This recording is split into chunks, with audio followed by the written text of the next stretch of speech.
Good evening everyone. हमने कल आपका संवैधानिक विकास में हम पढ़ रहे थे, जिसमें हमने देखा ब्रिटिश का आगमन हुआ था, ब्रिटिश गवर्नमेंट का। उन्होंने आपका एक ईस्ट इंडिया कंपनी के तहत भारत में आपका मतलब पूर्व की ओर उन्होंने व्यापार करने के लिए वहाँ की महारानी ने आपका एक आज्ञा पत्र, जिसको हम आपका चार्टर भी कहते हैं, उन्होंने प्रदान किया था। उसके बाद उन्होंने धीरे धीरे यहाँ पर व्यापार किया, व्यापार के कुछ केंद्र बनाए और बाद में परिस्थितियाँ ऐसी बनी कि वहाँ पर उनको आपका व्यापार के साथ भी आपका क्या करना पड़ा, प्रशासन। और जब प्रशासन करने शुरू किए तो वहाँ पर आपका भ्रष्टाचार भी उन्होंने जैसे शुरू किया, तो उनको रेगुलेट करने के लिए एक एक्ट लाया गया था, जिससे आपका क्या कहा गया, रेगुलेटिंग एक्ट। और जो सबसे महत्वपूर्ण एक्ट था जितने भी एक्ट आए थे उसमें से, तो यहाँ पर मैं आपको सीधा एक्ट को बताया था 1773 का एक्ट, लेकिन उससे भी पहले भी बहुत सारे एक्ट आए हैं। केवल आपका 1773 का आपका रेगुलेटिंग एक्ट ही नहीं आया, उससे पहले भी एक्ट आए हैं और इसके बाद भी एक्ट आए हैं। तो आपको ये समझना है कि कंपनी कहाँ आया था, आपका भारत आया था, ठीक है। 215 लोगों का सदस्य था शुरुआत में। आपका कंपनी भारत में स्टैब्लिश होता है, स्टैब्लिश होने के बाद धीरे धीरे अपने व्यापार को बढ़ाता है, व्यापारिक केंद्र खोलता है, और फिर आपके 2 युद्ध होने के बाद परिस्थितियां उनकी क्या हो जाती है कि उनको मजबूरी में प्रशासन करना पड़ता है। प्रशासन अच्छे से नहीं होता तो उनको रेगुलेट करने के लिए 1773 का एक्ट। तो हमने कल जो पढ़ा उसमें से आपको एक चीज़ समझ आ गया होगा, कंपनी कब आया था आपका भारत, सन 1600 में। क्लियर है। 1600 में जब आपका कंपनी भारत आया तो 1600 से लेकर 1764 तक, ये पहले इसको स्लॉट को याद रखना, इस आपके अवधि को। 1600 से लेकर 1764 तक कंपनी का आपका एकमात्र क्या काम था, व्यापारिक कार्य। क्या था आपका, व्यापारिक कार्य। मतलब ये आपका क्या करता था, सिर्फ और सिर्फ व्यापार करता था आपका भारत में। कब से कब तक, 1600 से लेकर आपका 1764 तक। लेकिन हम सबको पता है 1764 में क्या होता है, आपका बक्सर का युद्ध होगा, और बक्सर के युद्ध होने के बाद हमको मालूम है कि उनको आपका बंगाल में अप्रत्यक्ष रूप से शुरुआत में तो शासन उन्होंने किया, लेकिन बाद में 73 का जब एक्ट आएगा, उस एक्ट के बाद से प्रत्यक्ष शासन की भी क्या हो जाती है, शुरुआत। इसीलिए आपका 1764 के बाद यदि हम आपका देखें तो जो ब्रिटिशर्स थे ये आपके व्यापारिक कार्यों के साथ साथ आपका कौन सा कार्य करने शुरू कर दिए, प्रशासनिक कार्य। लेकिन ये कब तक करेंगे, आपका ये करते हैं आपका 1833 तक। कब होगा, 1833 तक। और 1833 तक इनके आपके कौन कौन से काम होंगे, आपके व्यापारिक कार्य, जो उनका मुख्य उद्देश्य तो था, कंपनी आया था, व्यापारिक कार्य तो कर रहे थे, लेकिन साथ साथ अब उनको क्या करना पड़ रहा है भारत में, आपका प्रशासन। और अभी कहाँ प्रशासन कर रहे हैं, शुरुआत में आपके बंगाल में आपके प्रशासन कर रहे हैं, ठीक है। तो आपका 1833 तक वो क्या करेंगे, व्यापारिक और प्रशासनिक कार्य दोनों आपका काम करते हैं वो। फिर उसके बाद देखेंगे हम आपका 1833 के बाद, अगला देखेंगे 1833 के बाद 1853, ये आपका अवधि को याद रखना है, ये प्रश्न भी पूछा जाता है ना। 1833 में क्या होता है, कंपनी का जो व्यापारिक एक अधिकार होता है उसको समाप्त कर दिया जाता है, पूर्णतः समाप्त कर दिया जाएगा। पहले तो 13 में समाप्त करते हैं, कुछ चीज़ों को बचाकर आपका 33 तक रहता है, 33 में आपका पूर्णतः समाप्त कर दिया जाता है। और कंपनी को यह कहा जाता है कि अब आप व्यापार नहीं करेंगे, बल्कि आप व्यापार पर पूरा ध्यान नहीं देंगे। और व्यापार के लिए बहुत सारी कंपनी भारत आ चुकी थी, अब ईस्ट इंडिया कंपनी एकमात्र कंपनी नहीं थी, बहुत सारे कंपनी हो गए थे। इसलिए अब आपका 1833 से लेकर 1853 तक कंपनी अब अपने व्यापारिक कार्यों को त्याग देता है और केवल कौन सा कार्य करता है, आपके प्रशासनिक कार्य, प्रशासन को ही करेगा। क्योंकि यहाँ तक वो आपका जो ब्रिटिश ईस्ट इंडिया कंपनी है, उन्होंने अभी अपने कंपनी का विस्तार पूरे भारत में हो गया था, और भारत में आपका क्या बहुत सारे क्षेत्रों को विजित कर चुके थे। अब उनका मुख्य काम क्या हो गया था, प्रशासन उनका काम हो गया था। और 1833 से लेकर 1853 तक कंपनी का कार्य क्या हो गया, यहाँ पर आपका प्रशासन। यहाँ पर 33 से आपका 58 होगा, इसको देख लेंगे ना अच्छे से ध्यान से आप लोग। 33 से क्या होगा, 58 तक होगा, ठीक है ना, बाय मिस्टेक हो गया था आपका। तो 1833 से 1858 तक उनका एकमात्र कार्य क्या रहेगा, अब आपका प्रशासनिक कार्य रहेगा। अब वो आपका ना तो व्यापार अब आपका नहीं करेंगे, जो कंपनी 1600 में केवल व्यापार के उद्देश्य से आई थे वो व्यापार नहीं करेगा। अब यहाँ तक 1858 तक आपका केवल व्यापार था, 1833 तक। अब 1833 से 58 तक आपका यहाँ पर क्या करना शुरू कर रहा है, अब आपको केवल प्रशासन।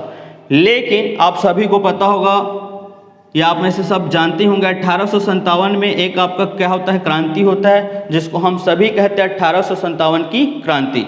और 1857 की क्रांति के बाद कुछ परिस्थितियां ऐसी बनी कि जो कंपनी जो भारत में प्रशासन कर रही थी, प्रशासन करने के योग्य नहीं रह गया था। अभी तक कंपनी अच्छा प्रशासन कर रही थी, अच्छा काम कर रही थी, लेकिन अब जो इंग्लैंड में जो बैठे हुए जो गवर्नमेंट है उनको ये लगने लगा कि कंपनी काम अच्छा नहीं कर पा रही हो, प्रशासन अच्छे से नहीं कर सकती है, और इसलिए अब कंपनी के हाथों में जो प्रशासन उसको आपका जो ब्रिटेन में इंग्लैंड की जो महारानी है, जो ब्रिटेन में वहाँ की जो गवर्नमेंट है, प्राइम मिनिस्टर, वहाँ की संसद है, वो क्या करती है कि ईस्ट इंडिया कंपनी को भारत में समाप्त कर देती है और इसके प्रशासन को भी क्या कर देता है, समाप्त कर देता है। आपका कब करेगा समाप्त? 1857 की क्रांति के बाद 1858 में एक एक्ट पारित किया जाएगा, एक कानून पारित किया जाता है, और इस एक्ट के तहत आपका 1858 के एक्ट के तहत ईस्ट इंडिया कंपनी को समाप्त कर दिया जाता है। और 1858 के बाद भारत में प्रशासनिक कार्य का उत्तरदायित्व हो जाता है आपका ब्रिटिश गवर्नमेंट हो जाती है, इंग्लैंड की गवर्नमेंट की हो जाती है। क्लियर है? तो अब यहाँ पर हम देखेंगे कि 1858 तक कौन आपका शासन कर रहा था भारत में? आपका ब्रिटिश ईस्ट इंडिया कंपनी। लेकिन 1858 के बाद अब शासन कौन करती है? सीधा सीधा वहाँ की महारानी स्वयं शासन करती है, और जब महारानी शासन करती है तो उसी को हम बोलते हैं क्राउन। तो क्राउन का शासन कहा जाता है, ताज का शासन कहा जाता है, क्योंकि ताज किसके सर पर होता है? महारानी के सर पर ताज है, इसलिए ताज का शासन, क्राउन का शासन। तो ये प्रश्न भी पूछा जाएगा कि क्राउन का शासन भारत में कब से शुरू हुआ? तो 1858 से। कंपनी आपका कब समाप्त हो जाता किया गया, कब समाप्त हुआ? अगर ये प्रश्न पूछा जाएगा तो 1858। प्रश्न ये पूछा जाता कंपनी के आपके व्यापारिक कार्य कब से कितने अवधि तक था? तो सन 1600 से लेकर आपका 1764, फिर उस 1764 से लेकर 1833 तक आपका व्यापारिक और प्रशासनिक कार्य दोनों करेगा, और फिर 1833 से 1858 केवल प्रशासनिक, और फिर 1858 में आपका कंपनी को ही समाप्त कर दिया जाता है। तो उनके प्रशासन की बात उठती नहीं, और कंपनी के स्थान पर कौन आ जाएगा? आपका क्राउन। क्राउन करेगी शासन। जब क्राउन शासन करती है तो अब क्राउन का जब शासन आता है तो वो भी क्या करता है? अधिनियम और कानून के तहत आपका क्या करेगा? शासन करेगा। कुछ भी सुधार करना है, कोई नवीन पद्धति को जोड़ना है, कुछ आपको संवैधानिक विकास करना है, आपका चाहे परिषद का विकास हो, चाहे यहाँ पर प्रशासन संबंधी विकास हो, तो यहाँ पर भी क्या होता था? कानून के माध्यम से ही क्या होता था? आपका शासन। और समय समय पर क्या बनकर आते थे? आपके लॉ या कानून या अधिनियम बनाकर वो भेजते थे, और उसको भी हम आपका आगे पढ़ेंगे। भारत शासन अधिनियम जैसे 1858, भारत परिषद अधिनियम 1861, भारत परिषद अधिनियम 1892, फिर भारत परिषद अधिनियम 1909, फिर उसके बाद आ जाएगा भारत शासन अधिनियम 1919, और फिर भारत शासन अधिनियम 1935, और एक 1947 में आ जाता है भारत स्वतंत्र विधेयक, भारत स्वतंत्र अधिनियम 1947। तो वो आपका क्राउन के तहत आपका क्या बनेगा? कानून। लेकिन 1858 से पहले जो कानून बन रहा था वो किसके अधीन होकर कानून बन रहा था? आपका कंपनी के अधीन कानून बन रहा था। भले वो कानून को आपके ब्रिटेन की संसद बना रही थी, लेकिन वो कानून किसके लिए होता था या किसके अधीन बनता था? वो आपका तो ईस्ट इंडिया कंपनी के अधीन वो कानून बनता था। और इसलिए हमें जो आपके जो जितने भी लॉ बने हैं, जितने भी आपके अधिनियम पारित हुए हैं, उनको हम दो भागों में बांट कर देखते हैं। जैसे हमने कल देखा था 1773 का रेगुलेटिंग एक्ट। मैं पहले ही बोल चुका हूँ 1773 का रेगुलेटिंग पहला एक्ट नहीं था, उससे पहले भी बहुत सारे एक्ट आ चुके थे, लेकिन वो हमारे एग्जाम में पॉइंट ऑफ व्यू से इंपॉर्टेंट नहीं है, इसलिए हम उसको पढ़ते नहीं, कभी नहीं पूछा जाता कहीं भी। लेकिन फिर भी मैं उसको हल्का से बता रहा हूँ ताकि आपको थोड़ा सा पता हो। तो एक्ट हम जो पढ़ रहे हैं संवैधानिक विकास को, उसमें हम कितने भाग में देखेंगे एक्ट को? दो भागों में। पहला भाग क्या है आपका? ईस्ट इंडिया कंपनी के अधीन एक्ट। ईस्ट इंडिया कंपनी के अधीन जो एक्ट होंगे उनको हमको ध्यान में रखना है। उसके बाद दूसरा एक्ट कब आएगा आपका? क्राउन के अधीन एक्ट। तो क्राउन के जो अधीन एक्ट होंगे, मतलब जब क्राउन शासन करेगा तो उस समय जो कानून आएगा उसको हम आपका देखेंगे। तो ईस्ट इंडिया कंपनी एक्ट के अधीन जो आपका आएगा एक्ट, वो कब आया? सबसे पहले कब आया? सन 1600 ईस्वी में आया, और इसको हम आपका क्या कहते हैं? Charter act.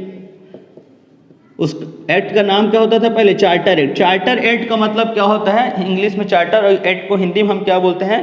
राजलेख। क्या बोलेंगे इसको हम? आपका राजलेख। लेकिन राजलेख थोड़ा सा टेक्निकल वर्ड हो जाता है। सरल भाषा में यदि हम आपका देखें तो चार्टर को हम आपका बोलते हैं अधिकार पत्र।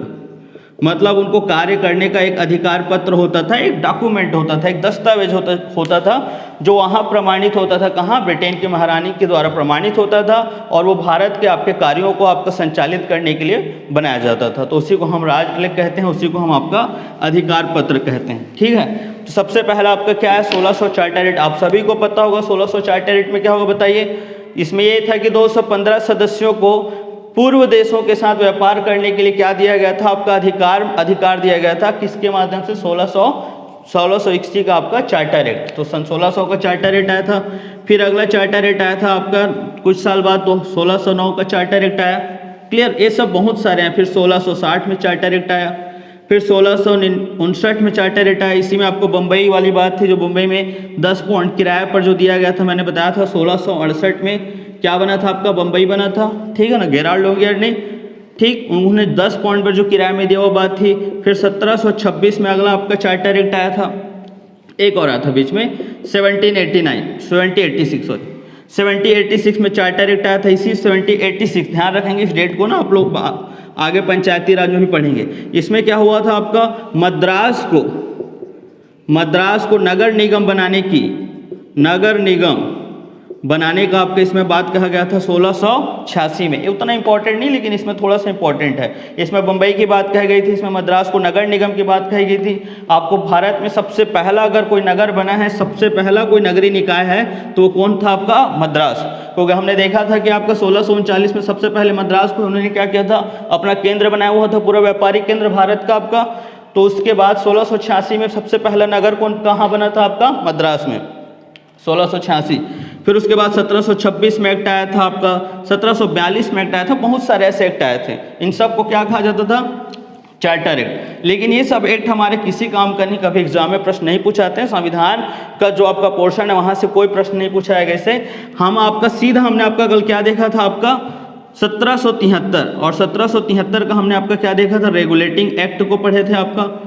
और रेगुलेटिंग एक्ट हमारे लिए इंपॉर्टेंट हो जाता है बहुत ज़्यादा, क्योंकि इस एक्ट, ये जो बाकी एक्ट थे, इसमें सिर्फ अधिकार देने की बात कही गई थी कि जो कंपनी था उनका अधिकार प्रदान किया जा रहा था, आप इतने वर्ष तक व्यापार कीजिए, फिर आगे बढ़ा दिया जाता था व्यापार को, कुछ नवीन चीज़ों को जोड़ा जाता था। लेकिन 73 में पहली बार क्या किया गया था, प्रशासन को नियंत्रित करने का प्रयास किया गया था। कुछ आपके नवीन आपके इसमें प्रावधान थे, कुछ आपकी नवीन चीज़ें थे, जैसे सुप्रीम कोर्ट का गठन हो गया है, प्रांतों को आपको केंद्रीकृत करने की बात कही, गवर्नर जनरल का पद बनाया गया था, गवर्नर जनरल के लिए आपके कार्यकारिणी सलाहकारी परिषद की गठन किया गया था।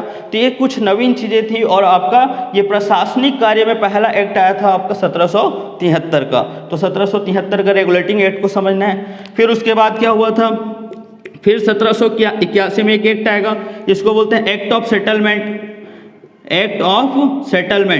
तो एक्ट ऑफ सेटलमेंट आपको किसको, 1781, उतना इंपॉर्टेंट नहीं कि प्रश्न में नहीं पूछा जाएगा। फिर आपका 1784 का एक्ट आएगा, और इसी को बोलते हैं हम लोग आपका पिट्स इंडिया एक्ट। इसका नाम पिट्स इंडिया एक्ट इसलिए रखा गया है, ये आपका दोनों आपका जो क्रम में रहते उसमें नहीं, बल्कि बीच में आपका भेजा गया था कार्यों को सरल बनाने के लिए। जो 73 के एक्ट था उसी में सुधार था। तो पिट्स इंडिया एक्ट, पिट्स आपके प्रधानमंत्री थे, कहाँ के, आपके ब्रिटेन के प्रधानमंत्री। उसके बाद 1784 के बाद हम आपका देखेंगे 1792, 86 पे भी एक एक्ट आया था, लेकिन वो भी हमारे काम का नहीं। 1792 आपका एक्ट आया था, इसको हम आपका बोलते हैं चार्टर एक्ट। अब यहाँ से फिर चार्टर एक्ट की शुरुआत हो जाएगी, 1792 का चार्टर एक्ट। फिर उसके बाद अगला आएगा आपका 1813 का क्या आएगा, आपका चार्टर एक्ट। 1813 के बाद आपका कौन सा चार्टर एक्ट आएगा, 1833 चार्टर एक्ट। आप देखिए सब 20-20 वर्षों में आ रहे हैं आपके। ये 92-93 है ना, इसको ध्यान रखेंगे। कई जगह 92 लिखा है, कई जगह 93। तो देखो 20-20 वर्ष में 73 में 20 वर्ष जोड़ेंगे तो 93 जोड़ लीजिए आप लोग, क्लियर है। उसके बाद आपका 1813, फिर 1833, हर 20 वर्ष में क्या हो रहा है आपका नया आपके कौन से क्या आ रहे हैं आपके, हर 20-20 वर्ष में आपके क्या आ रहे हैं, मतलब एक्ट आ रहे हैं, चार्टर एक्ट आ रहे हैं, मतलब सुधार हो रहा है। जो भी सुधार करना होता था उनको, अगर देखिए बोर्ड में अगर नहीं दिख रहा होगा तो सॉरी, ये आपका 1833 है ना, 1813 के बाद, अच्छा ठीक 73 के बाद आपका क्या है, 81, 84, उसके बाद 92, 93 है, फिर 13, फिर 33, और 33 के बाद आपका अगला एक्ट आएगा आपका 1853 का चार्टर एक्ट। ये और जितने जो चार्टर एक्ट आ रहे हैं ये सब किसके अधीन होकर आ रहे हैं आपके, किसके अधीन है सारे एक्ट, ये सब ईस्ट इंडिया कंपनी के अधीन चार्टर एक्ट। कभी क्या पता कोई ऐसा एक प्रश्न बन जाए, मे भी शायद अदर स्टेट में पूछा भी गया है, निम्न में से कौन सा कंपनी के अधीन एक्ट पारित किए गए हैं। तो आपको सीधा कुछ सोचना नहीं है, कोई आपको याद करने की आवश्यकता नहीं, सीधा आपको 1858 से पहले के जितने भी एक्ट रहेंगे, 1858 के पहले के जितने भी एक्ट, वो सब क्या कहलाएंगे, ईस्ट इंडिया कंपनी के अधीन के एक्ट। लिखना चाहे तो यहाँ पर लिख सकते हैं 1858 के पहले के एक्ट, के पहले के एक्ट जो भी होंगे आपके, वो सब क्या कहलाएंगे, ईस्ट इंडिया कंपनी का एक्ट कहलाएगा, मतलब ईस्ट इंडिया कंपनी के अधीन।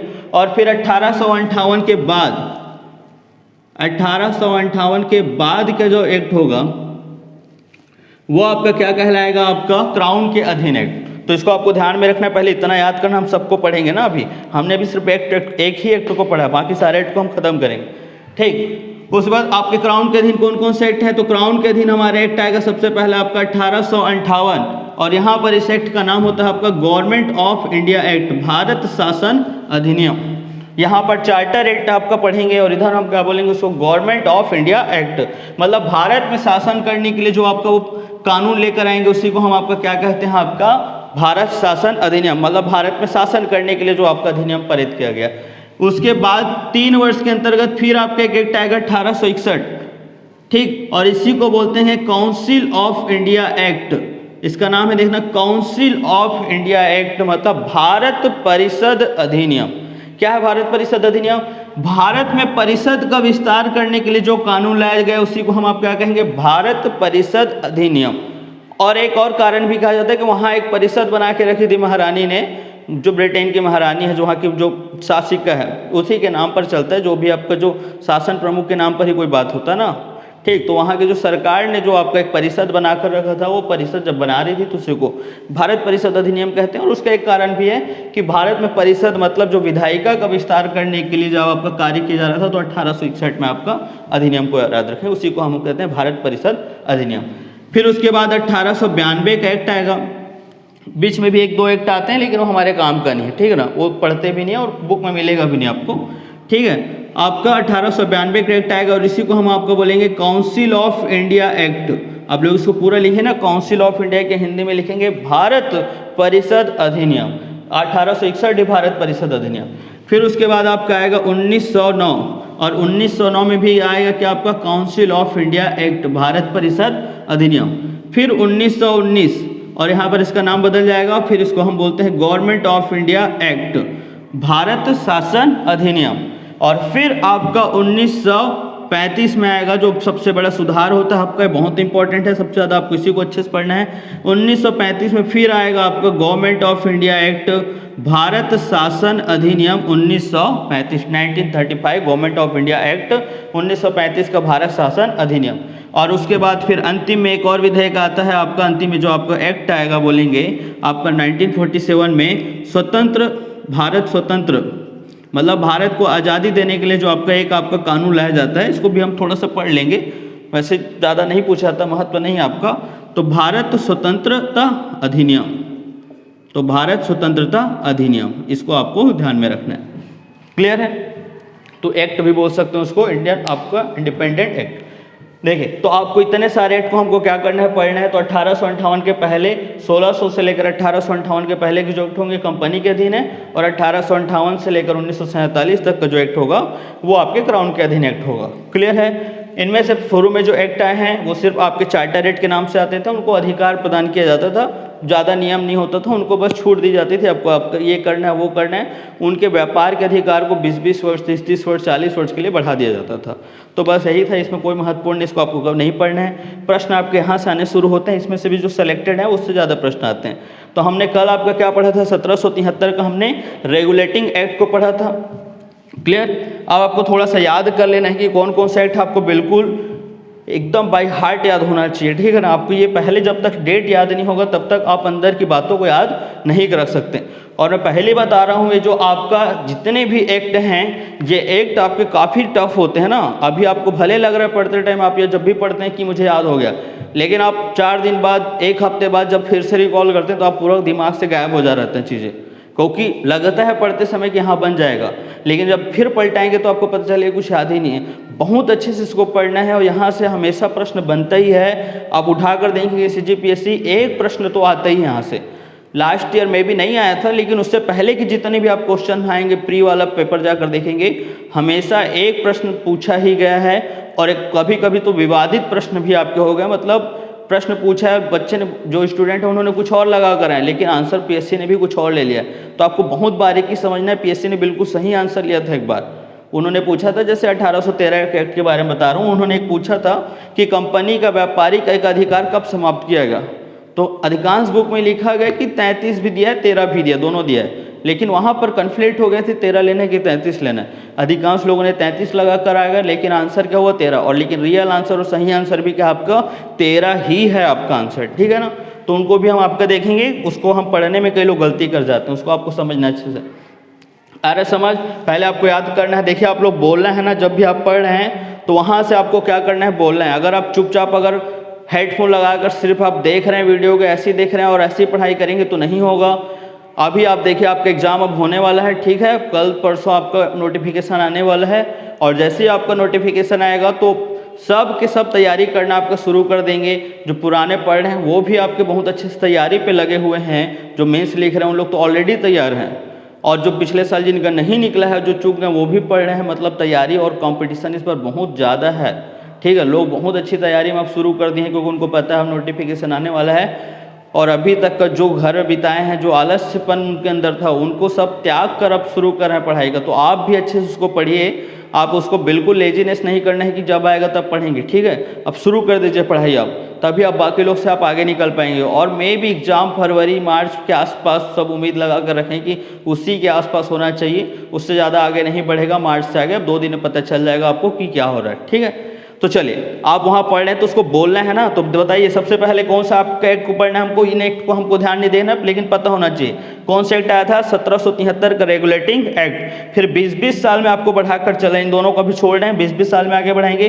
73 के बाद क्या है, 93 लेकर चलना, 1793 का चार्टर एक्ट। फिर 93 के बाद आपका क्या है 13, फिर 20 साल में आएगा 1813 का चार्टर एक्ट, फिर 1833 का चार्टर एक्ट, और फिर 1853, यदि नहीं दिख रहा होगा तो 53 को यहाँ लिख रहा हूँ, 1853 का चार्टर एक्ट। क्लियर, कितने कितने वर्षों में आ रहे हैं सब आपके 20-20 वर्ष में है।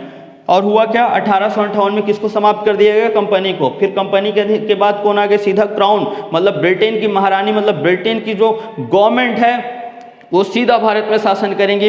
अब तक कौन था आपका, कंपनी था। यहाँ तक कौन शासन कर रहा था भारत में, कंपनी। कंपनी समझ रहे हैं, जैसे कोई एक कंपनी आई है बाहर से, वो पहले व्यापार करने आई थी, व्यापार करते करते उन्होंने क्या कर दिया, आपका शासन करना शुरू कर दिया। आप उसको विजुलाइज कर सकते हैं थोड़ा सा ऐसे ही, जैसे कि आपका कोई गांव है या कोई शहर है, बाहर से कोई कंपनी आई थी शासन करने के लिए, और सॉरी व्यापार करने के लिए। उस कंपनी तो व्यापार करेगी, शासन तो कर नहीं सकती, लेकिन अब वो कंपनी आपके गांव में आकर इतना ज़्यादा पावरफुल हो गया और परिस्थिति ऐसी बनी कि वही शासन करने लगे। तो आप खुद सोचे कि आप क्या हो गए, हम लोग आपके उस कंपनी के हम गुलाम हो गए।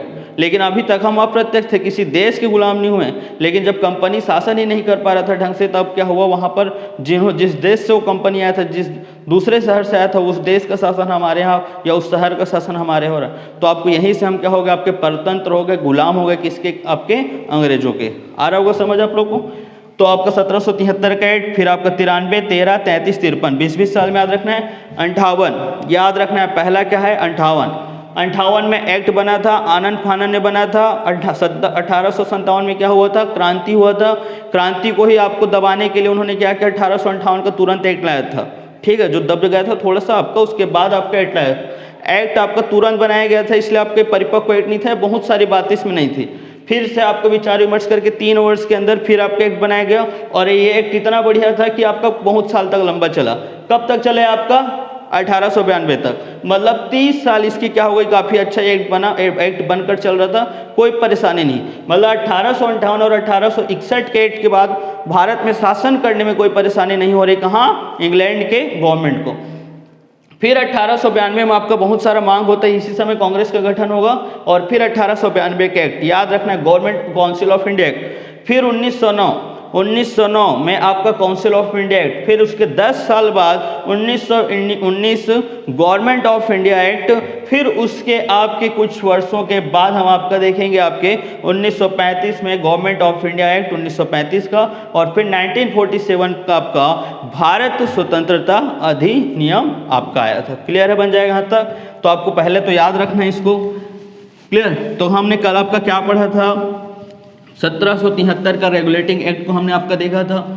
ये एक्ट आपको पता होगा, जब हमने पढ़ रहे थे तो आपके इस एक्ट में आपका क्यों लाया गया था उसके पीछे का कारण आपको मालूम होगा। क्यों लाया गया था? क्योंकि आपका 1774 में, आपका 1764 में जब बक्सर का युद्ध हुआ था, उस युद्ध में हार गए थे हमारी जो 3 बड़ी जो रियासतों के शासक थे, ठीक है। और हारने के बाद अब प्रत्यक्ष रूप से आपका शासन अब किसका दिखाई देने लगा? ब्रिटेन का। लेकिन उस समय कौन थी? कंपनी थी, और कंपनी व्यापार करना उनका मुख्य उद्देश्य था। अचानक उनको प्रशासन मिल गया, भ्रष्टाचार बढ़ गया, और भ्रष्टाचार बढ़ा तो आप कितना ज़्यादा भ्रष्टाचार होने लगी कि कंपनी डूबने लगी थी। अधिकारियों के आपके क्या होने लगे थे? आपके संपत्तियों में वृद्धि होने लगी, असीमित वृद्धि। और इसलिए एक सीक्रेट कमेटी बनाया गया था, और सीक्रेट कमेटी की ही सिफारिश पर जब ये पता चला कि कंपनी बंद होने वाली है और आपका पूरे विश्व में आपका भारत बदनाम, कंपनी जो था, कंपनी के कारण आपका इंग्लैंड की गवर्नमेंट बदनाम हो रही है, और इसलिए उन्होंने आपको उनको रेगुलेट करने के लिए 1773 का एक्ट लाया था। आप सभी को पता होगा 1773 के एक्ट में क्या प्रावधान था, आपको रिकॉल करना है उसको कल जो पढ़े। पहला उन्होंने आपका क्या काम किया था? जो आपका बम्बई प्रांत है, मद्रास प्रांत है, प्रांत छोटे थे, बंगाल प्रांत बहुत बड़ा था, उससे 5 गुना बड़ा था, दोनों प्रांत को मिला दे तो आपको प्रांतों में दोनों प्रांत को किसके अधीन किया गया? बंगाल के अधीन, पहला। दूसरा, बंगाल का जो गवर्नर था उसको क्या बना दिया? गवर्नर जनरल, क्योंकि ये दोनों गवर्नर का हेड किसको बना दिया गया? बंगाल के गवर्नर को। तीसरा आपका क्या प्रावधान किया गया? गवर्नर जनरल अकेला कोई निर्णय नहीं लेगा, उसके लिए एक सलाहकारी परिषद की गठन किया गया। कितने मेंबर थे? 4। ये जो चारों मेंबर थे आपके, ये चारों मेंबर में आपका और गवर्नर जनरल कुल मिलाकर हो जाते थे 5, और ये आपका बहुमत के हिसाब से कोई निर्णय लेते थे। क्लियर है? और कास्टिंग वोट का अधिकार किसको था? गवर्नर जनरल, मतलब निर्णायक मत देने का अधिकार किसको था? आपका गवर्नर जनरल को था, याद रखना है। फिर उसके बाद आपका क्या प्रावधान किया गया था? बताया था सुप्रीम कोर्ट का गठन किया गया था। कहाँ गठन किया गया था? कलकत्ता में सुप्रीम कोर्ट का गठन किया गया था। और फिर एक बहुत ही महत्वपूर्ण प्रावधान किया गया था, court of director. Court of director समझ गए आप लोग? कोर्ट ऑफ डायरेक्टर मतलब जो भारत में ईस्ट इंडिया कंपनी शासन कर रही है, इधर है कंपनी, इधर है आपका इंग्लैंड में आपका शासक, महारानी मान लो। अब इन दोनों पे आपका कैसे आपका संवाद हो गया, कैसे एक दूसरों इसको कंट्रोल करेगा ये गवर्नमेंट, ब्रिटेन की गवर्नमेंट, तो उसके बीच में एक चैनल बना दिया, उसका नाम है कोर्ट ऑफ डायरेक्टर, जिसमें 24 सदस्यों की नियुक्ति की गई। कुछ कंपनी के होते थे, कुछ यहाँ पर सरकार क्या करती थी, जो ब्रिटिश की गवर्नमेंट है, जो इंग्लैंड की गवर्नमेंट, वो आपके मनोनीत करती थी। ये आपका इसका ऑफिस कहाँ था? आपका इसका ऑफिस था लंदन में ही था, ब्रिटेन में था। ये आपका यहाँ पर भारत में आता था। यहाँ का भारत में आने के बाद कंपनी का रिपोर्ट तैयार करता था कि कैसे व्यापार कर रहा है, कैसे प्रशासन कर रहे हैं। उस रिपोर्ट का ब्यौरा किसको देते थे? आपका इंग्लैंड की गवर्नमेंट, मतलब आपका इंग्लैंड की जो शासिका थी, इंग्लैंड में जो सरकार था, उनको आपका रिपोर्ट प्रदान करता था। तो इस तरह से भारत को क्या कर दिया? आपका रेगुलेट करने का काम किया। सबसे महत्वपूर्ण एक्ट है आपका 1773 का एक्ट। मैं इसको मेंस के आपका रिगार्डिंग लिखना भी सिखाऊंगा, कल मैंने थोड़ा सा बताया था, उसको आगे हम और अच्छे से करेंगे। 1773 के एक्ट के बाद एक अगला एक्ट आया, उस एक्ट का नाम है 1781। और 1781 में आपका कुछ नहीं, आपका उसी 1773 के एक्ट को आगे बढ़ाने के लिए बस लाया गया। एग्जाम में नहीं पूछा था, लेकिन फिर भी जान लिया आप लोग। और इसको कहा जाता है एक्ट ऑफ सेटलमेंट। क्या कहा जाता है इसको? आपका एक्ट ऑफ सेटलमेंट। और एक्ट ऑफ सेटलमेंट लाया गया 1781। क्या था एक्ट ऑफ सेटलमेंट में? कुछ नहीं था, जो सुप्रीम कोर्ट बनाया गया था, उसी सुप्रीम कोर्ट को आपका कुछ उसके बारे में कुछ डिफाइन कर दिया गया, उसको और थोड़ा सा अच्छे से डिफाइन किया गया। पहला क्या था बताओ, देखते हैं। जो आपका कलकत्ता में जो सुप्रीम कोर्ट का गठन किया गया था, ये सुप्रीम कोर्ट का गठन जब 1773 में किया गया था, तो ये केवल किसके लिए था? आपका ब्रिटिशर्स लोगों के लिए था। जो आपके कंपनी, जो ईस्ट इंडिया कंपनी के जो ब्रिटिशर्स थे, केवल उनके लिए था। लेकिन 1781 में सोचा गया कि सुप्रीम कोर्ट को कलकत्ता के सभी नागरिकों के लिए खोल दिएगा। कलकत्ता के सभी नागरिकों के लिए, मतलब आम नागरिक भी क्या कर सकते हैं, उसमें जाकर आपका क्या कर सकते हैं? न्याय प्राप्त कर सकते हैं। अगर कोई विवाद उत्पन्न होता है तो कलकत्ता के सभी नागरिकों के लिए खोल दिया गया। इसको आपको ध्यान रखना है, सभी नागरिकों के लिए क्या कर दिया गया? आपका खोल दिया गया। तो बस एक महत्वपूर्ण प्रावधान बोल सकते हैं तो ये है, बाकी भी सुप्रीम कोर्ट से संबंधित है। दूसरा, पहले जो सुप्रीम कोर्ट होता था वो आपको किसको वॉच कर सकता था? वो गवर्नर जनरल और उसकी परिषद को, मतलब गवर्नर जनरल को अगर कोई कार्य करना होता तो आपको क्या करना पड़ता था? आपका सुप्रीम कोर्ट के तहत जाकर पंजीकृत कराना पड़ता था किसी भी कार्य को। तो आपका जो गवर्नर जनरल था, तो गवर्नर जनरल को सुप्रीम कोर्ट से पंजीकृत कराना अनिवार्य नहीं था।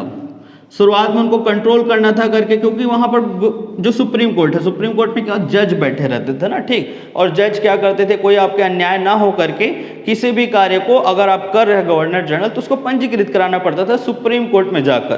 तो सुप्रीम कोर्ट में जाकर जब पंजीकृत कराना पड़ता था तो इसको परेशानी हो रही थी प्रशासन करने में कि हर बात को पंजीकृत कराना है। जैसे हमारे प्रधानमंत्री जी को कोई भी काम करना है और सुप्रीम कोर्ट में जाकर पहले वहाँ पर दिखाएगा कि देखो मैं ये काम कर रहा हूँ, ऐसा काम कर रहा हूँ। तो शुरुआत में कंट्रोल करना था उनको इस वजह से, और बाद में अभी देखो प्रधानमंत्री ऐसे करेंगे तो काम कर पाएंगे क्या? नहीं, वो काम ही नहीं कर पाएंगे, क्योंकि सुप्रीम कोर्ट हर बार रोक लगा देगा।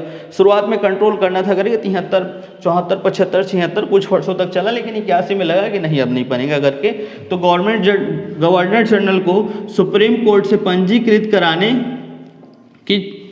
की क्या पंजीकृत करना, पंजीकृत के लिए बाध्य नहीं किया गया या पंजीकृत के लिए स्वतंत्र कर दिया गया। मतलब आपको पंजीकृत कराने की आवश्यकता नहीं थी, ऐसा कर दो, पंजीकृत के लिए स्वतंत्र कर दिया गया। क्लियर है। तीसरा भी आपका सुप्रीम कोर्ट के लिए था, कुछ नहीं था, जो गवर्नर जनरल और सरकार के जो परिषद थे उनको सुप्रीम कोर्ट से क्या कर दिया गया, मुक्त कर दिया गया। यदि आप लिखना चाहें तो उसको भी लिख सकते हैं, लेकिन उतना इंपॉर्टेंट नहीं, बस आपको समझना है 1781 में एक्ट ऑफ सेटलमेंट में अगर प्रश्न पूछा जाए तो एक्ट ऑफ सेटलमेंट बेसिकली आपका किसके लिए लाया गया था, तो सुप्रीम कोर्ट और गवर्नमेंट जनरल के लिए आपके लाया गया था। और दूसरा, सुप्रीम कोर्ट को अगर पूछा जाएगा प्रश्न तो यही बनेगा कि आपका सुप्रीम कोर्ट को आम नागरिकों के लिए पहली बार कब खोला गया, तो पहली बार कब खोला गया, 1781 में एक्ट ऑफ सेटलमेंट के तहत। बाकी आपका कोई प्रश्न नहीं बनेगा, और आज तक कभी पूछा भी नहीं गया किसी भी एग्जाम, ना छत्तीसगढ़ में ना कोई भी और एग्जाम में कभी नहीं पूछा गया। तो आपको एक मात्र इंपॉर्टेंट ये टॉपिक था, इसी को बताने के लिए मैं आपको थोड़ा सा लेकर गया। क्लियर।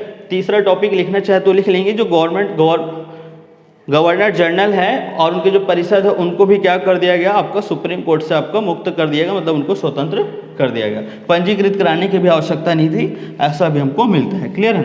तो चलिए, तो यहाँ पर आप लोगों को क्या ध्यान रखना है कि सुप्रीम कोर्ट को आम नागरिकों के लिए, जो कलकत्ता का सुप्रीम कोर्ट था उसको आम नागरिकों के लिए पहली बार कब ओपन किया गया था, आपका 1781। कुछ समय बाद फिर से आपका एक एक्ट आया, उस एक्ट का नाम है 1784, और एक्ट क्या है आपका, Pitt's India act. Pitt's India act क्या है, पिट्स इंडिया एक्ट ध्यान से देखें। पिट्स वहाँ के प्रधानमंत्री का नाम था, कहाँ के प्रधानमंत्री के, इंग्लैंड के प्रधानमंत्री का नाम था पिट्स, और पिट्स ने ही आपको उस समय एक एक्ट पारित करके भिजवाया था, इसलिए उसका नाम भी क्या पड़ गया, पिट्स इंडिया एक्ट। क्या है इस पिट्स इंडिया एक्ट में, पिट्स इंडिया एक्ट में क्या कहा गया था कि जो कोर्ट ऑफ डायरेक्टर का गठन किया गया था, आप लोग को पढ़ाया 73 के एक्ट में कोर्ट ऑफ डायरेक्टर। इस कोर्ट ऑफ डायरेक्टर को कौन कौन से काम करने पड़ते थे, 2 काम करने पड़ते थे, 2 चीज संभालना पड़ता था। क्या करता था, कंपनी क्या करती थी बताइए, कंपनी का सबसे प्रमुख काम क्या है, व्यापारिक कार्य है, तो व्यापारिक कार्य होता था आपका कंपनी का। और दूसरा उनको आपका क्या काम करना पड़ रहा था, आपका प्रशासनिक कार्य, प्रशासनिक ऐसी को बोल सकते हैं आपके राजनैतिक। दूसरा कार्य क्या था उनका, राजनैतिक कार्य। कोर्ट ऑफ डायरेक्टर कब बनाया गया था, 1773, और 1773 में आपका जो कोर्ट ऑफ डायरेक्टर दोनों कार्यों को देखता था। जब कोर्ट ऑफ डायरेक्टर दोनों कार्यों को देखता था तो यही कोर्ट ऑफ डायरेक्टर के जो मेंबर थे ये भी आपके उतने अनुभवी और आपके विशेषज्ञ नहीं होते थे।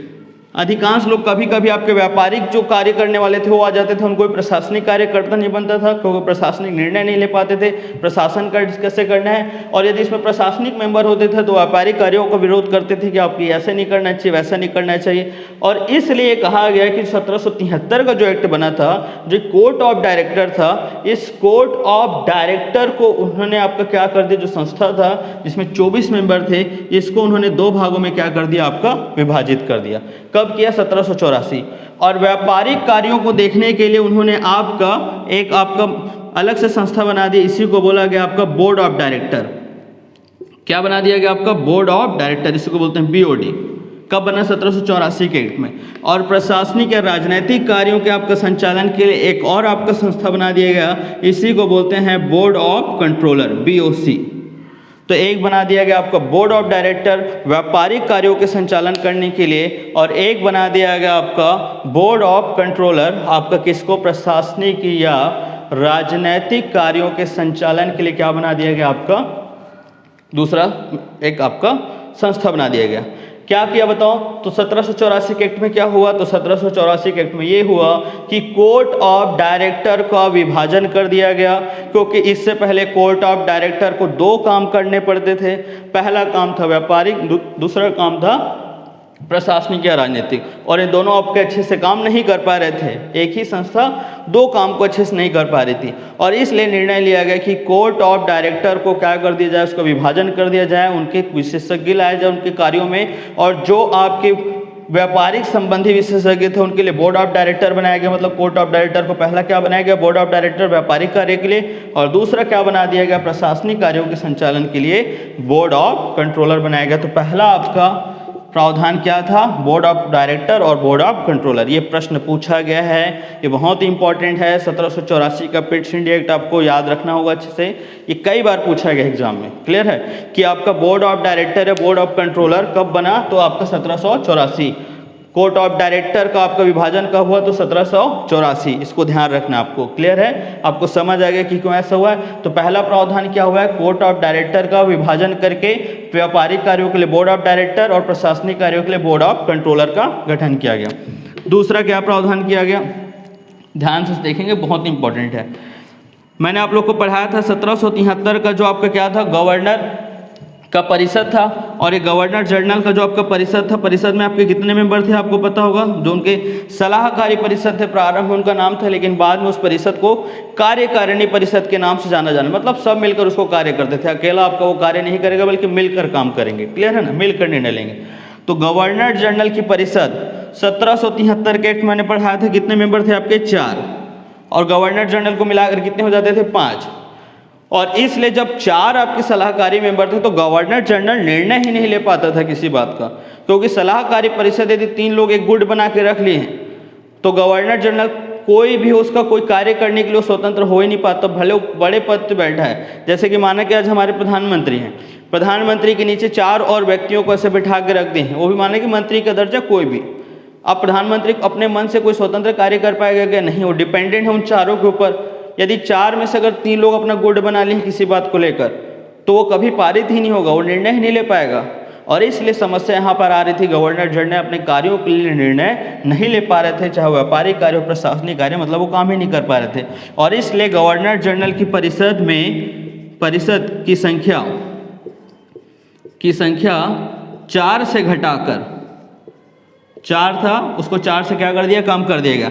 4 से घटाकर 3 कर दिया गया, 3 कर दिया गया। मतलब आपका जो गवर्नर जनरल था उसकी परिषद में पहले कितने हुआ करते थे मेंबर? 4, और गवर्नर जनरल को होकर कितना? 5 हो जाते थे।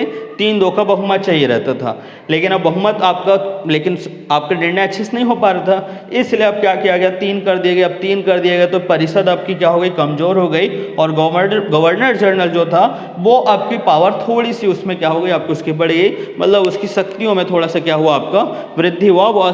अब वो आसानी से किसी भी कार्य के लिए क्या ले सकता है? निर्णय ले सकता है। तो आपको यहाँ पर 2 प्रावधानों को बहुत अच्छे से याद रखना है। पहला प्रावधान है 1784 का पिट्स इंडिया एक्ट में कोर्ट ऑफ डायरेक्टर, जिसका गठन 1773 में किया गया था ईस्ट इंडिया कंपनी को नियंत्रण करने के लिए। वो आपका 2 कार्य करता था, व्यापारिक कार्य और प्रशासनिक कार्य, दोनों काम एक ही करता था। लेकिन 84 के एक्ट के तहत व्यापारिक कार्य के लिए बोर्ड ऑफ डायरेक्टर, प्रशासनिक राजनीतिक कार्य के लिए बोर्ड ऑफ कंट्रोलर का गठन किया गया। दूसरा सबसे प्रमुख प्रावधान था आपका गवर्नर जनरल की परिषद की संख्या जो 4 थी और 4 से घटाकर क्या कर दिया गया? 3 कर दिया है। मतलब गवर्नर जनरल की परिषद में आप कितने सदस्य होंगे? 3, और गवर्नर जनरल को मिलाकर कितने हो जाएंगे? 4, टोटल 4। पहले टोटल 5 थे, अब टोटल हो जाएंगे 4। तो बन जाएगा, अब आसानी से आप इसको आप क्लियर बना सकेंगे, मतलब बन जाएगा यहाँ तक। चलिए अगले एक्ट में चलते हैं हम लोग आपका, और अगला एक्ट है हमारा आपका 1793। 92-93 अभी हमने आपको बताया था। तो फिर आपका जो 1773 में जब एक्ट पारित हुआ तो कह दिया गया था कि हर 20 वर्ष में हम क्या करेंगे? एक्ट को लेकर आएंगे, समय समय पर क्या करेंगे? सुधार। लेकिन 1773 का जो सुधार किया गया था इतना प्रभावी सुधार कर दिया गया था कि अब कोई समस्या नहीं आ रही थी, न व्यापारिक कार्य में समस्या आ रही थी, न ही आपका प्रशासनिक कार्यों में आपका क्या हो रही थी? कोई समस्या आ रही थी। और इसलिए आपका अच्छा आपका चल रहा था, आपका किसका? आपका कंपनी का प्रशासनिक और आपका व्यापारिक कार्य। फिर आपका 73 के बाद 20 वर्ष में तो आना ही था, और इसलिए आपका 1793 का फिर आपका एक्ट है, उस एक्ट का नाम था आपका चार्टर एक्ट। तो 1793 का आपका क्या आएगा? आपका चार्टर एक्ट। अब इसमें देखते हैं क्या क्या प्रावधान है। कोई बहुत बड़ा प्रावधान नहीं है और इसको आज तक कभी पूछा भी नहीं गया है, यूजलेस आपका एड बोल सकते हैं, क्योंकि कुछ ज़रूरत ही नहीं थी सुधार करने की, इसलिए आपका इसको लाया गया था। पहला प्रावधान क्या था इसमें? पहला प्रावधान कुछ नहीं था, ईस्ट इंडिया कंपनी के जो व्यापारिक अधिकार हैं उनको 20 वर्ष के लिए फिर से क्या कर दिया गया, बढ़ा दिया गया। 73 में लाया गया था, 73 में जब लाया गया था तो 20 वर्ष के लिए बढ़ाया गया था आपका, आप व्यापार करेंगे आगे करके। फिर सूची को क्या कर दिया गया, ठीक है आप 20 वर्ष के लिए और बढ़ा दिया गया। क्लियर? तो ईस्ट इंडिया कंपनी किसको, आपका ईस्ट इंडिया कंपनी के व्यापारिक अधिकार, ईस्ट इंडिया कंपनी के व्यापारिक अधिकारों को 20 वर्षों के लिए बढ़ा दिया गया, 20 वर्षों के लिए बढ़ा दिया गया। मतलब बताइए कितने वर्ष तक हो गया अब आपको उनका व्यापारिक अधिकार, 1813 तक। 1793 में 20 वर्ष और जोड़ेंगे तो कितना हो जाएगा, 1813। तो ईस्ट इंडिया कंपनी के व्यापारिक अधिकारों को 20 वर्ष के लिए बढ़ा दिया गया, मतलब एक्सटेंस कर दिया, आगे बढ़ा दिया गया। ठीक है आप 20 वर्ष तक और व्यापार कीजिए करके। प्रशासन तो चल ही रहा था साथ में, उनको तो करना ही था। दूसरा आपका क्या हुआ यहीं पर, आपका दूसरा आपका जो इसमें महत्वपूर्ण प्रावधान था, प्रावधान बहुत सारे थे लेकिन कोई खास नहीं थे, प्रशासन वगैरह ठीक चल रहा था। यहाँ पर जो आपके ब्रिटिश अधिकारी थे, जो ब्रिटिश उच्च अधिकारी थे, ब्रिटिश उच्च अधिकारी, जिसमें से हम देखें तो सैन्य अधिकारी थे, मुख्य रूप से सेना के अधिकारी जो थे, या सेना के सैन्य अधिकारी बोल सकते हैं, जो जनरल होते, जो हेड होता था सेना के अधिकारी, उनका आपका वेतन अब कहाँ से मिलेगा, ब्रिटिश के उच्च अधिकारी थे जो ब्रिटिश सरकार थे, मतलब ईस्ट इंडिया कंपनी ना, यहाँ पे कंपनी बोल सकते हैं, ईस्ट इंडिया कंपनी, जो उनकी अलग से आर्मी होती थी उनके बारे में बात की गई, और जो भी बड़े बड़े अधिकारी होते उनके। तो ब्रिटिश उच्च अधिकारियों के वेतन भत्ते अब कहाँ से प्राप्त होंगे, भारत के राजकोष से प्राप्त होंगे, भारत के राजकोष से प्राप्त होंगे। मतलब देखिए यहाँ पर उन्होंने आपका लूट तो शुरू कर ही दिया था, भले उनकी मंशा थी 1773 में आपका कंट्रोल करने का, लेकिन ऐसा कुछ नहीं था, भारत के राजकोष से प्राप्त होंगे। मतलब अब यहाँ पर उनके जो वेतन भत्ते थे ईस्ट इंडिया कंपनी के, जो कंपनी के वेतन भत्ते होते थे, सरकार जो 24 सदस्य के आपके जो कोर्ट ऑफ डायरेक्टर जो था आपका, वो आपका थोड़े बोर्ड ऑफ डायरेक्टर और बोर्ड ऑफ कंट्रोलर, उनके भी जो वेतन भत्ते होते थे, जो यहाँ पे आर्मी होता था चीफ, उसके वेतन भत्ते, गवर्नर जनरल आपके जो होते थे, उनके जितने भी अधिकारी, उन सब के वेतन भत्ते अब कहाँ से प्राप्त होंगे, भारत से जो धन कमाएंगे उन्हीं धन से उनको क्या होगा, प्राप्त होंगे, और कहीं से नहीं होगा। मतलब ब्रिटेन की जो अधिकारी होते थे, जो वो खुद अपने रक्षा के लिए या फिर किसी कारण के लिए भेजते थे, उनका भी आपका भारत से ही क्या जाएगा, आपका वेतन इनको मिलेगा आपका भारत के राजकोष से। तो भारत का राजकोष यहीं से आप धीरे धीरे आपका खाली होना शुरू हो जाएगा। प्रशासन उनका सिर्फ एक नाम मात्र क्या था, आपका दिखावा था कि हम अच्छा प्रशासन करेंगे, हम पूरा विश्व में सबसे सभ्य लोग हैं करके उनकी आपकी बात होती है। जब इतिहास पढ़ेंगे तो आपको अच्छे से बताया जाएगा उसको। तो क्लियर हो गया। तो दो प्रावधान थे 53 के एक्ट में, 20 वर्षों के लिए बढ़ा दिया गया, और आपका वेतन कहाँ से मिलेगा, भारत के राजकोष से मिलेगा। तो ये कोई खास आपका एक्ट नहीं था, इसको आप यदि नहीं अगर पता हो तो भी चलेगा, लेकिन थोड़ा सा आप जान ले रहेंगे कि वेतन, ये वाला पूछ सकते हैं कि वेतन आपका कब से प्रारंभ किया गया, आपका जो वहाँ के जो उच्च अधिकारियों के वेतन थे, तो 1793 के चार्टर एक्ट में। इसमें सिर्फ 2 ही प्रावधान है, कोई बड़ा प्रावधान नहीं है। क्लियर? तो यहाँ तक आप लोग को बन जाएगा। मैं इसको रफ कर रहा हूँ, ठीक है, आप लोग इसको लिख लेंगे, ठीक है। तो 1793 का चार्टर एक्ट समझ आया। पहला क्या हुआ, 20 वर्ष के लिए व्यापारिक अधिकार को बढ़ाया गया, और जो वेतन था वो वेतन कहाँ से मिलेगा, भारत के राजकोष से अब उनको क्या मिलेगा, वेतन प्राप्त होगा। तो बताइए अगला एक्ट अब कब आएगा, चार्टर एक्ट। तो अगला चार्टर एक्ट है हमारा 1813 का चार्टर एक्ट। क्लियर? लेकिन अब यहाँ से हमको बहुत सारी बातों को अच्छे से समझना है, तब हमें 1813 का चार्टर एक्ट भी अच्छे से समझ आएगा, और थोड़ा सा हमको आधुनिक भारत को लेकर चलना है। ध्यान देंगे, अभी जब आपके 1757 का पहला युद्ध हुआ था, कब हुआ था, 1757, प्लासी का पहला युद्ध हुआ था आपका 1757 में, या प्लासी का युद्ध हुआ था 1757 में, इसको समझना है। 57 के युद्ध के बाद बंगाल को उन्होंने विजित किया, प्लासी के युद्ध से मतलब बंगाल क्षेत्र में उनका अधिकार हो गया। लेकिन उसके बाद 1759 में एक और युद्ध होता है, उस युद्ध का नाम है, थोड़ा सा आपको समझने पूछा जाता है, बहुत इंपॉर्टेंट, बेदरा का युद्ध। 1759 में क्या युद्ध होता है, बेदरा का युद्ध।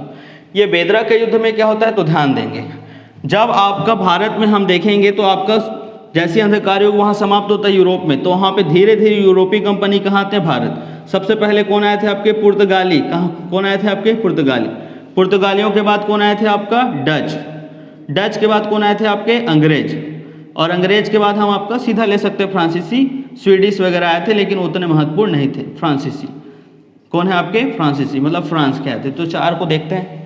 सबसे पहले डच आया था, आप सभी को पता होगा, 1498 में आया था, वास्को डी गामा, आप लोग जानते होंगे उसको।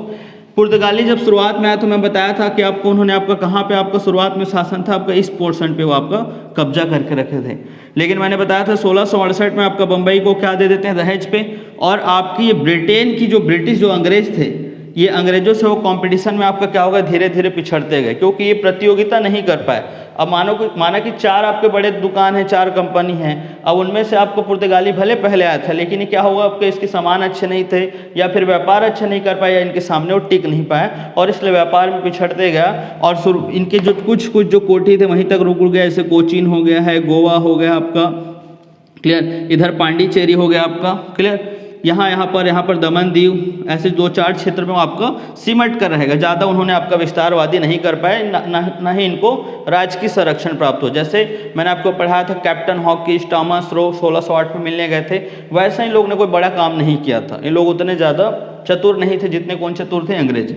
उसके बाद कौन आया था आपका, डच आया था, ठीक। डच आया, प्रारंभ में उन्होंने आपका इस ओर भी उन्होंने नहीं आया, और उन्होंने बंगाल वगैरह पे शासन करना शुरू किया थोड़ा बहुत उन्होंने, और बंगाल में काफ़ी अच्छा वो शासन कर रहे थे, व्यापार बहुत अच्छा कर रहे थे। तो बंगाल में बहुत अच्छा व्यापार कर रहे थे, मतलब डच थोड़ा प्रतियोगिता में था। उसके बाद आया आपका अंग्रेज को आपको पढ़ ही रहे, उन्हीं लोग को ही पढ़ रहे हैं, ठीक है ना, उन्होंने जो काम किया। फिर उसके बाद लास्ट में कौन है आपके, फ्रांसीसी है। सबसे ज़्यादा टक्कर आपको किसने दिया, फ्रांसीसियों ने अंग्रेज को दिया। क्यों, क्योंकि आप यूरोप में जब जाएंगे तो यूरोप में माना कि आपका कुछ इस तरह आपका ब्रिटेन है, आपका कुछ इस तरह है उसका मैप ऐसा, ब्रिटेन, और यहाँ पर इंग्लिश चैनल है, और उसी के नीचे यहाँ पर है फ्रांस। मतलब उन लोग क्या है, पड़ोसी देश हैं, अगल बगल में रहने वाले हैं। जैसे हमारे यहाँ भारत पाकिस्तान है, पड़ोसी देश हैं, जैसे भारत चीन है, पड़ोसी देश। तो यहाँ पर इन दोनों के मध्य क्या रहता है, संघर्ष और आपका कंपटीशन बना रहता है। और पूरा यूरोप में आपके दो ही सबसे प्रमुख शक्तियों में अगर देखा जाए तो यही दोनों उस समय सबसे ज़्यादा ताकतवर थे और उभर भी रहे थे। एक तरफ था कौन, आपका इंग्लैंड है, और नीचे क्या था आपका, फ्रांस। और जैसे ही सबसे पहले इंग्लैंड कहाँ है आपका, भारत, तो ये आपका जैसे ही आपको वहाँ से बहुत मुनाफा कमाने लगा तो फ्रांस को भी लगा मैं अभी यहाँ क्यों बैठूंगा करके, और इन्होंने भी कहाँ भेज दिया आपका, भारत में आपकी एक सरकारी व्यापारिक कंपनी बनाकर कहाँ भेज दिया, भारत। और इन दोनों में भी क्या होने लगा, बहुत ज़्यादा आपका कॉम्पिटिशन। तो कंपटीशन आपका कहाँ से मिला था अंग्रेजों को, इन आपका डच से मिला था, फ्रांसीसी से पुर्तगाल। क्लियर, आपको भी थोड़ा समझना है तो देखेंगे ध्यान से। तो यहाँ पर आपका क्या हुआ, जो आपके पुर्तगाली थे तो आपका जैसे आपका बम्बई चला गया, मुख्य क्षेत्र इधर आपका ब्रिटिशर्सों का कब्जा होने लगा, तो ये आपके धीरे धीरे कमजोर पड़ गए और प्रतियोगिता से पहले क्या हो गया, बाहर। फिर आए डच, तो डच से इनका बहुत ज़्यादा युद्ध होता था अंग्रेजों, और किसका युद्ध होता था आपका, डचों का। और इस वजह से 1659 में अंग्रेज जो ब्रिटिश होते थे, अंग्रेज वर्सेस डच, क्या हुआ आपका युद्ध हुआ, बेदरा का युद्ध। और इस आपके युद्ध में क्या हो गया, आपके डच हार गए और आपके कौन जीत गए, आपके अंग्रेज। और डच जैसे हारे 1759 में, वो भारत से क्या हो गया, बाहर। वो जितनी भी कोठियाँ थी सबको किनको भेज दिया, अंग्रेजों को भेज दिया जो बचा हुआ था, और डच क्या हो गया, भारत से बाहर हो गए। 57 के युद्ध में जीते, तो आपका बंगाल में पता है आपको, बंगाल में जीते हैं, क्या जीते हैं, प्लासी का युद्ध, तो बंगाल क्षेत्र मिल गया था उनको। 1759 में डच जो आपके जो यूरोप कंपनी था वो भी बाहर हो गया। पुर्तगाली कमज़ोर था, उनसे कोई मतलब नहीं था, बहुत कमज़ोर था पुर्तगाल। फिर उसके बाद आपका 1760 में एक युद्ध होता है, इस युद्ध को बोलते हैं वांडीवास का युद्ध, वांडीवास का युद्ध। मैं आपको थोड़ा सा हिस्ट्री लेकर चल रहा हूँ ताकि आपको चीज़ें क्लियर होते जाए, ठीक है ना। हम ऐसे भी पढ़ सकते हैं लेकिन आपको याद नहीं होगा करके मैं सब बता रहा हूँ। 1760 में होता है वांडीवास का युद्ध होगा, और वांडीवास के युद्ध में आपका किसके किसके मध्य युद्ध होगा, बताइए। अगला कॉम्पिटिटर कौन है उसका, जो सबसे बड़े कॉम्पिटिटर थे, फ्रांसीसी। तो फ्रांसीसी जो आपके यहाँ पर, फ्रांसीसी ऐसा क्लियर, फ्रांसीसी यहाँ पर आपका क्या हुआ, अंग्रेज और फ्रांसीसी के मध्य युद्ध हुआ और फ्रांसीसी हार गए, और फिर कौन जीता, आपके डच। मतलब भारत में 1760 तक, 1757 में क्या युद्ध हुआ था, प्लासी का, 59 में बेदरा का युद्ध, और 60 में वांडीवास का युद्ध हुआ था, ठीक है। तृतीय कर्नाटक का युद्ध आप पढ़ेंगे इतिहास में। 1760 में जब युद्ध हुआ था तब ये क्लियर हो गया था यहाँ तक कि अब भारत में कोई भी अब विदेशी ताकत भारत में अब आपका सामने नहीं है, मतलब कोई भी विदेशी ताकत अब भारत में अंग्रेजों को कोई टक्कर नहीं दे रहा था। मतलब इनका अब यहाँ पर क्या शुरू हो गया था, एकाधिकार आपका प्राप्त हो गया था, व्यापार करने का एकाधिकार। और इसलिए अब इनको उतना ज़्यादा परेशानी नहीं थी बाहरी या यूरोप की किसी कंपनी से। अब उनको भारत में ही आपको क्या करना था, विस्तार करना था अपने व्यापार और साम्राज्य को। तो आपको पहले समझना है 1760 तक इनको विदेशी कंपनियों से खतरा कम हो गया था क्योंकि हार गए थे, लेकिन फिर भी थोड़ा बहुत खतरा इनको था कि कहीं ना कहीं भविष्य में कोई ना कोई और कंपनी या फिर वापस फ्रांस ना आ जाए। और इसलिए उन्होंने अपने क्या किया, जो विजित क्षेत्र थे उनको किलेबंदी करना शुरू कर दिया। फिर उसके बाद देखेंगे 1764 का युद्ध हुआ, बक्सर का युद्ध हुआ, आपको पता होगा, पढ़ाया था कल।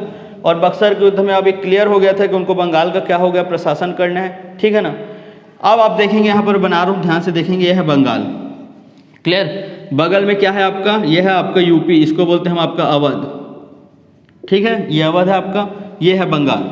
1764 के युद्ध में पता होगा अवध का नवाब शुजाउद्दौला, बंगाल का नवाब मीर कासिम और दिल्ली का आपका हेड जो आपका जो बादशाह था शाह आलम द्वितीय, तीनों मिलकर युद्ध लड़े और हार गए। कौन, आपके ये सब, और अवध भी हार गए। और ये बंगाल में आपका कलकत्ता उनकी राजधानी।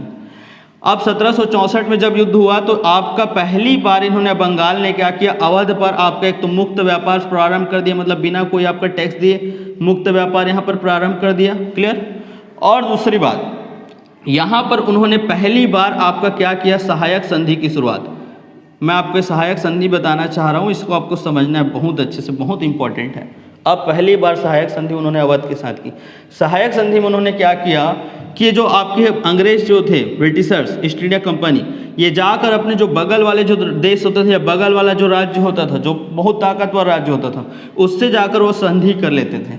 संधि क्या करते थे कि यहाँ पर संधि वो करते थे कि उनको जाकर एक आश्वासन देते थे, मतलब फ्रेंडशिप का एक आपका प्रपोजल लेकर जाते थे। क्या प्रपोजल लेकर जाते थे कि हम आप दोनों क्या कर लेते हैं, एक दूसरे मिलकर फ्रेंड्स बन जाते हैं, और मेरे पास इतनी बढ़िया सेना है, मेरे पास बहुत अच्छे बंदूकधारी सैनिक हैं, और यदि आप हमसे अगर दोस्ती करेंगे तो हम आपको क्या करेंगे, सुरक्षा प्रदान करेंगे। मतलब हम अपनी आर्मी किनको दे देंगे, अवध को। लेकिन ये आर्मी किसके खर्चे पर होती थी, इसी देश के खर्चे पर। मतलब ये अवध जो राज्य है, ये अवध राज्य अब अपनी सेना नहीं रखेगी, बल्कि किसकी सेना रखेगी, अंग्रेजों की सेना रखेगी। अंग्रेजों की सेना को अपने यहाँ रखेगी, और अंग्रेजों की सेना को किसको रखेगी, स्वयं के खर्चे पर। मतलब उसका खर्च भी कौन देता था, अवध का मतलब जो नवाब है, मतलब इस राज्य शासक जो होता था राज्य का, वही देता था स्वयं के खर्चे पर। इसको समझना है ना आपको, बहुत महत्वपूर्ण है। अभी आपको सहायक संधि से आपको अगला एक्ट समझ आने वाला है, ठीक है। तो अंग्रेजों की सेना जो होती थी, मतलब जो भी जो शासक होता था, जो भी राज्य होता था भारत में उस समय, तो अलग अलग राजतंत्र था, आपको पता होगा। तो अवध का जो राज्य था सबसे पहला सहायक संधि का, और सहायक संधि में होता था कि जो राज्य सहायक संधि करता था उसको ब्रिटेन की सेना रखनी पड़ती थी, वो भी स्वयं के खर्चे पर रखना पड़ता था। दूसरा ये होता था कि ये अवध का जो आपका राज्य है, ये किसी दूसरे राज्य से आपका संबंध नहीं बनाएगा, किसकी अनुमति के बिना, अंग्रेजों की अनुमति बिना। दूसरा, कोई यदि विदेशी कंपनी यदि आपका कहाँ आता है, भारत, और भारत में कोई विदेशी कंपनी आएगा तो बिना अंग्रेजों की अनुमति के बिना उनसे क्या नहीं करेगा, किसी भी प्रकार का संबंध स्थापित नहीं करेगा। तो अंग्रेजों की अनुमति के बिना संबंध क्या नहीं करेगा, स्थापित नहीं करेगा। बिना अनुमति मतलब आपको किसकी अनुमति लेना पड़ेगा, अंग्रेजों की। अब अनुमति अचानक ले ले तो नहीं, यहाँ पर क्या करेगा, यहाँ पर अंग्रेज क्या करते हैं, सहायक संधि के तहत जो भी राज्य होता था उस राज्य के राज दरबार में, राज दरबार जैसे राजा है तो राजा के जस्ट बगल में वो आपका क्या करते थे, एक ब्रिटिश अधिकारी की क्या करते थे, नियुक्ति करते थे। और हर राज्य में जिस राज्य से सहायक संधि करते थे उस राज्य में आपका क्या करते थे, आपका ब्रिटिश अधिकारी, जिसे रेजिडेंट कहा जाता था। आपको छत्तीसगढ़ इतिहास में इसको बहुत अच्छे से पढ़ेंगे, आप इंडियन हिस्ट्री में बहुत अच्छे से पढ़ेंगे, आपको पढ़ाया जाएगा, तो आपको समझना है बहुत अच्छे से। जैसे बंगाल है तो बंगाल को उन्होंने सहायक संधि की, और सहायक संधि करके उन्होंने अवध को अप्रत्यक्ष रूप से सीधा सीधा क्या ले लिया, आपका अपने कब्जे में ले लिया। क्यों कब्जे में ले लिया, जो शासक है, कोई भी शासक का सबसे महानता या फिर उसकी जो ताकत होती है, उसकी पावर होती है, उसकी सेना के कारण होती है। यदि किसी का सेना बहुत ताकतवर है मतलब वो राज्य ताकतवर है, और उसकी खुद सोचिए कोई भी ऐसा शासक या कोई भी ऐसा राज्य है जिसकी खुद की कोई सेना ना हो, सेना किसकी हो, बगल वाले की हो, मतलब अंग्रेज की सेना हो। वो भी खर्चा कौन दे रही है, मतलब बहुत महंगा सेना पाल के रखा है आपके राज्य, और उसका पूरा क्या हो, राजकोष धीरे धीरे खाली हो रहा है। दूसरा, किसी से आपका संबंध या सहायता नहीं कर सकता, कोई भी आपका संबंध स्थापित नहीं कर सकता, ना व्यापार में ना फिर किसी भी चीज़ को लेकर। करेगा तो पूछना पड़ेगा, ये मना कर देगा तो नहीं कर सकता, क्योंकि इसकी आर्मी किसकी है, इसकी। अगर मना करेगा तो आर्मी को बोल देगा कि अटैक करो, तो राजा वहाँ निपट जाएगा। क्लियर।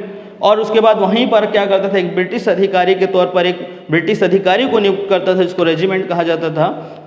अब ब्रिटिश अधिकारी क्या करता था, मतलब अप्रत्यक्ष रूप से शासन वही करता था उस आपके क्षेत्र पे। तो पहला आपको याद रखना है, आपको ये बंगाल है, बंगाल के बगल में अवध है, और अवध में ही क्या था आपका, पहला उन्होंने सहायक संधि की शुरुआत की। कौन किया, आपका अंग्रेजों ने। और ये सहायक संधि इनके लिए वरदान साबित हो गया। जब इंडियन हिस्ट्री में पढ़ेंगे, ब्रिटिश आपका शासन का साम्राज्य का विस्तार, उसमें सबसे इंपॉर्टेंट है ये सहायक संधि। शुरुआत में जब वो आते हैं उनको पता नहीं रहता कितना हमको बहुत बड़ा हमको इससे लाभ होने वाला है, लेकिन जो वेलीजली होते हैं, वेलीजली यहाँ पे गवर्नर जनरल बनेंगे बंगाल के, और वो सहायक संधि की शुरुआत करते। प्रारंभ में तो आपका अवध से होता है, लेकिन इस बात को बहुत अच्छे समझ जाते हैं कि सहायक संधि बहुत काम का है, और इसलिए ध्यान देना आपको। ये क्लियर हो गया, सहायक संधि आपको ध्यान रखना है, बंगाल है, अवध है, ठीक है ना। अब इसको मैं रफ कर रहा हूँ, आप देखेंगे ध्यान से। आपका अवध के बाद है ये आपका बीच में, तो आपका ये जो एमपी आ गया है, नीचे आपका मध्य प्रदेश से छत्तीसगढ़, ये तो क्षेत्र अलग है, छत्तीसगढ़ एमपी। देखिए पहले एमपी का ऊपर वाला भाग थोड़ा अलग था, लेकिन दक्षिण वाला भाग और छत्तीसगढ़ वाला भाग ये पूरा मराठा शासन था। कहाँ तक था, पूरा महाराष्ट्र में, नीचे थोड़ा सा कर्नाटका, छत्तीसगढ़ का भाग वो आपका बस्तर वाला भाग, और एमपी और गुजरात वाला भाग नीचे नीचे का, वो सब क्या था, मराठा। और एक बहुत बड़ा आपका क्षेत्र यदि माने तो आपका मराठा शासन था। ये है मराठा शासन। आप लोगों को पता हो शिवाजी बाजीराव देखे होगे मस्तानी, वो आपका मराठा, मतलब इंडिया है ना आपका, ऐसा इंडिया लेकर चल रहा हूँ मैं, ऐसा तो आपको समझना है मैप में। यहाँ पर भी देख सकते हैं, जैसे कि आपका यहाँ पर कौन है, आपका बंगाल है, ये है आपका अवध है, और यहाँ पर कौन है आपका मराठा, कुछ यूँ मराठा, बहुत बड़ा क्षेत्र था मराठा आपका। अंग्रेजों को सबसे ज़्यादा डर किससे था, मराठा से था, और इसलिए उन्होंने क्या किया, जो अगल बगल क्षेत्रों से थे उनको क्या कर दिया, सहायक संधि करना प्रारंभ कर दिया। पहला सहायक संधि उन्होंने कहाँ से किया, अवध। इस जस्ट मराठा के बगल में कौन था आपका, हैदराबाद, ठीक। उसके बाद मराठा हैदराबाद के नीचे क्या था आपका, मैसूर, इधर आपका मैसूर, तो मैसूर हो गया है, ये हैदराबाद हो गया है आपका, हैदराबाद आपको पता होगा अभी हैदराबाद, और ये आपका मराठा शासन है। क्लियर है, ये कुछ प्रमुख शासक है। ऊपर हम आपका देखेंगे, इधर जाएंगे तो हमको आपको ऊपर दिखेगा सिख। मैं भी आपको ब्रिटिश साम्राज्यवाद पढ़ा रहा हूँ, आपको इससे आपको क्लियर हो जाएगा चीज़ें कि उन्होंने कैसे कैसे आगे बढ़ा, और आगे बढ़कर उन्होंने कैसे कैप्चर किया, उनके प्रशासन में कैसे परिवर्तन आए हैं, इसको हमको समझना है। क्लियर है। तो जैसे कि आप देख लें यहाँ पर ध्यान से, ऐसा देख लेते हैं हम लोग थोड़ा सा। ये माना कि मराठा है, ये आपका क्या है, बगल में हम मान सकते हैं हैदराबाद है, इधर आपका मैसूर है, इधर आपके कुछ और छोटे मोटे आपके राजवंश है। क्लियर है ना। यहाँ पर उड़ीसा में कुछ राजवंश चल रहा था, ये क्षेत्र तो आपको उतना इंपॉर्टेंट नहीं था, यहाँ पर सिख था आपका। क्लियर। उसके बाद इधर बगल में देखेंगे तो आप ऊपर में आपका नेपाल है, और इधर है बर्मा, और इधर आपका सिंध जो पाकिस्तान में पड़ता है। क्लियर, ये सब पोर्शन इसको आपको ध्यान पे रखना है। शुरुआत में क्या हुआ था, जब उन्होंने आपका, इस और आप कर रहा हूँ ना, देखेंगे आप लोग 1764 में आपका क्या किया था इन्होंने, आपका बक्सर के युद्ध के बाद बंगाल को तो मिल ही गया था, लेकिन अब उसके बाद उन्होंने धीरे धीरे क्या किया, द्वैध शासन, और द्वैध शासन के बाद उन्होंने आपका, हम आपका देखेंगे इसके बाद उन्होंने क्या किया, 1798 में वेलेजली आपके क्या बनते हैं, गवर्नर जनरल। 1798 में कौन बनेंगे गवर्नर जनरल, आपके वेलेजली।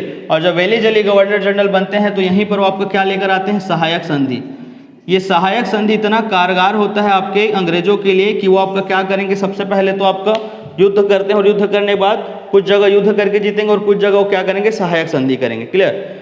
लेकिन उससे पहले हम एक और चीज़ देखेंगे, आपका 1780 से लेकर यहाँ पर 98-99 तक ले लेते हैं। यहाँ पर एक युद्ध होता है आंग्ल मैसूर युद्ध। आंग्ल मैसूर युद्ध जिसमें आपके टीपू सुल्तान को सुने होंगे आप लोग, जिसमें होता है हैदर अली के बाद होता है टीपू सुल्तान।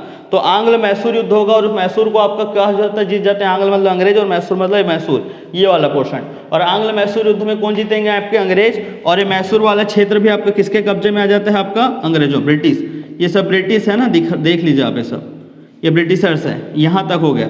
उसके बाद क्या करेंगे, 1798 में आपका हैदराबाद से क्या करेंगे, सहायक संधि कर लेते हैं। ये क्षेत्र में आपका सहायक संधि कर लिए। इनके यहाँ पर आसपास के जितने भी क्षेत्र हैं ये आपके इन क्षेत्रों पे भी क्या करेंगे, सहायक संधि। तो अंग्रेजों देखो ब्रिटिशर्स का क्या हो रहा है, आपका एरिया बढ़ते जा रहा है। क्लियर, इस 1800 से पहले की बात है, 1798-99 की बात बढ़ रहा है। उसके बाद क्या होता है देखिए ध्यान से, 1775 में एक डेट को याद रखना, 1775 आपको आगे भी काम आएगा, छत्तीसगढ़ के इतिहास भी पढ़ेंगे तो 1775 में आपका क्या होता है, आपका पहला क्या होगा, आपका आंग्ल मराठा युद्ध। आंग्ल मराठा युद्ध होगा सबसे पहले, आपका आंग्ल मराठा युद्ध होता है, आंग्ल मैसूर युद्ध और फिर आपका आंग्ल मराठा युद्ध कब होगा आपका 1775।